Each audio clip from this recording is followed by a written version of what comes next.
pikërisht e përmenda edhe në fillim që kur flitet për fëmijët është një temë shumë prekse dhe e dhimbshme, edhe pse sot kemi ditën e drurit, të mbillesh një fidan mbas se është e ardhmja, po fëmijët janë e ardhmja jonë.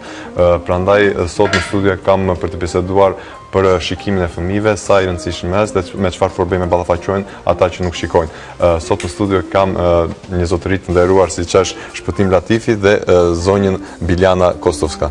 Mirë se erdhët në studio dhe mund të na shpjegoni pak se për çfarë u realizua dje manifestimi, projekti, si filloi? Dje ishte vetëm njëri prej aktiviteteve në kuadër të projektit të USAID-it dhe Lions Clubs International, fondacionit, cilin e implementon në Universitetin e Evropës Juglindore dhe ka të bëjë me dy komponenta.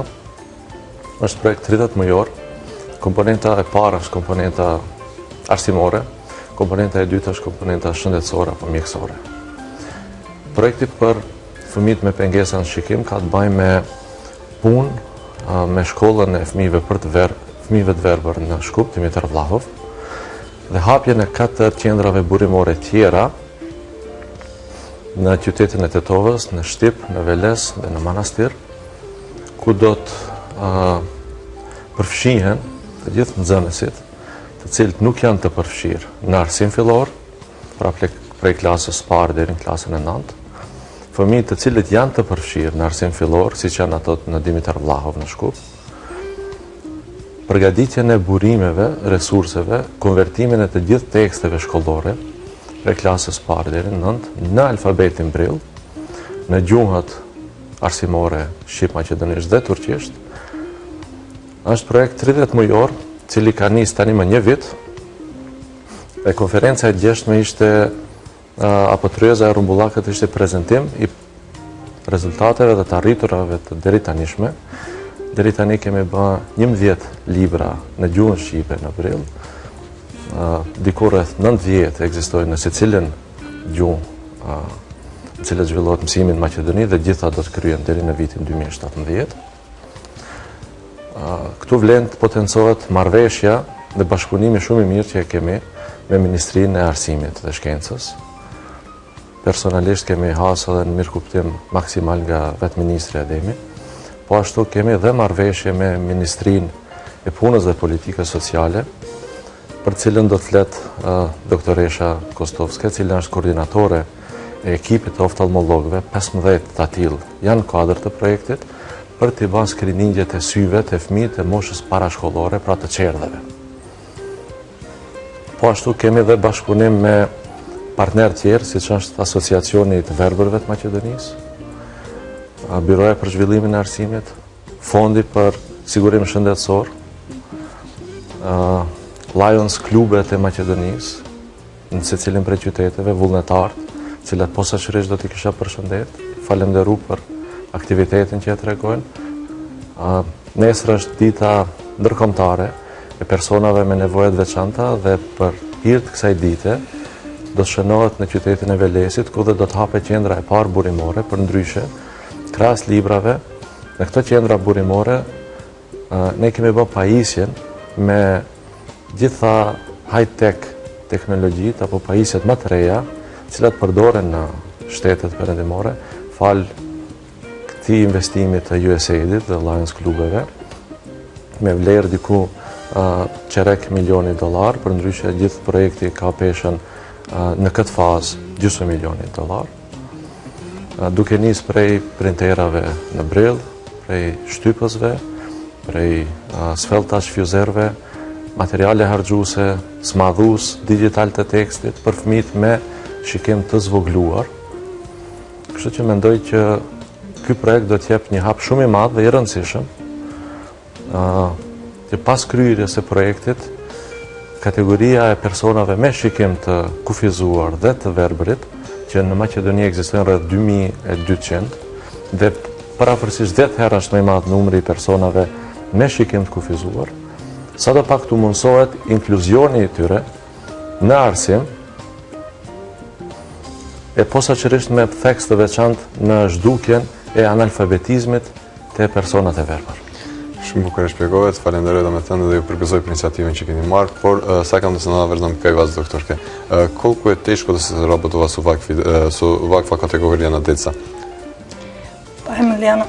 И колку значајно има овој проект за Република Македонија? Прво, голема благодарност до вашата телевизија и вашата програма, што ете и во нашата хуманитарна акција се вклучувате. Голема благодарност до УСЕ и до господин Шпетим и господин Штајн, што навистина ни помогнаа многу со овие донации да работиме со оваа група на деца. Навистина не е едноставно, меѓутоа е многу убаво да се работи со мали деца во посебни услови, во нивни услови, да кажам. Самите прегледи ќе се одвиваат во градинките. Тоа се деца од 3 до 6 годишна возраст, значи предшколска возраст, каде што ќе дојдеме ние со нашата апаратура, како што спомна господин Шпетин, со оптотипи, со офталмоскопи, со одредени апаратчиња кои што се портабл рефрактометри, односно апаратчиња со кои се мери точно диоптријата на детето и дали има диоптрија. Тие апаратчиња се како фотоапарат, така да децата во игра разговараат со нас, играме со нив и на тој начин ја одредуваме нивната видна функција, дали они гледаат или имаат диоптрија. Многу навистина можам да се заблагодарам и на директорите, персоналот од градинките кои што ни дозволија. Ние имаме веќе направено 400 прегледи во градинките. Навистина одзивот е многу добар. Учествуваме 15 офталмолози од Скопје, од Велес, од Штип, од Тетово, Битола и Охрид. Се надеваме дека проектот и понатаму ќе се прошири, затоа што таа предшколска возраст кај нас нели сега почнуваат од 5,5 години па до 7 влегуваат во прво и второ одделение и ќе го прошириме и на школските деца. Зошто е многу важно да се направи овој преглед на 3-годишна возраст? Секаде во светот постои законска регулатива дека децата треба да се прегледаат на 3-годишна возраст. Секој проблем воден... Во Македонија постои тој закон? Не. Кај нас децата се прегледуваат дури на 7-годишна возраст. Видот се развива на 7-годишна возраст. Значи, ние кога ќе одредиме дека детето не гледа, тоа е веќе касно. Значи, верувате, доаѓаат 20-годишни возрастни луѓе кои што кога ќе го затворат окото прв пат кај нас забележуваат дека со едно толку воопшто не гледаат. А зошто? Затоа што не носеле очери и затоа што на време не било направен тој преглед. Затоа сакаме, ако со помош на УСЕИД и нашите министерства да се влезе во законска регулатива, 3-годишна возраст е време кога детето веќе соработува, може уз игра да се направат овие прегледи и да се дадат одредени ночери што треба да ги носи и да се развива видот. Многу едноставен, се покрива тоа здраво око кое што, например, гледа, а со другото око си го развива видот. До 7 години тоа дете веќе има 100% вид. Затоа инсистираме. Мире, за Шпетин Пушичин, пикат kryesore dhe kyçe që u bisedua dje. Kryesisht u diskutu për këtë që përmendi doktor Biljana, lidhur me nevojën për ndryshimin e rregullativës ligjore për ta ul pragun e moshës për kontrollat e syve, për skrininget e syve. Kishte ftuar partner nga gjitha institucionet relevante. U diskutu nevoja për t'i mandatu të mjekët am kontrollat, respektivisht për të kërku prej pacientëve të bëjnë kontrollat syve në oftalmolog. Ne bashkëpunimin e kemi me oftalmologjinë e Sistinës, cilët vullnetarisht, do të thënë pa asnjë kompenzim, kanë hyrë në këtë projekt dhe i bëjnë kontrollat e fëmijëve. Po ashtu kemi dhe bashkëpunim të njëjtë me klinikën e syve. Vetë drejtori i klinikës, doktor Ilyas Ismaili, është personalisht po ashtu i involvuar në projekt, si dhe me spitalet e qyteteve cilat paraprakisht u përmendën. Ekzistojnë përvoja të ndryshme në shtetet të ndryshme, ekipi i mjekëve vazhdimisht bëjnë vizita profesionale në spital të Turqisë, në një prej spitaleve në Stamboll me cilin kemi bashkëpunim. Atje përvojat janë që kontrollat e fëmijëve, të syve të fëmijët nisin prej moshës 6 mujore. Asnjëherë nuk është shumë herët për të bërë kontrollat e fëmijëve, e posaçërisht nuk është herët nëse nisin me moshën 3 vjeçare. Mirë, kush janë synimet e këtij projekti si përfund, domethënë sepse edhe koha kaq na premton, vërtet është bukur të bisedosh për gjëra të tilla kaq serioze.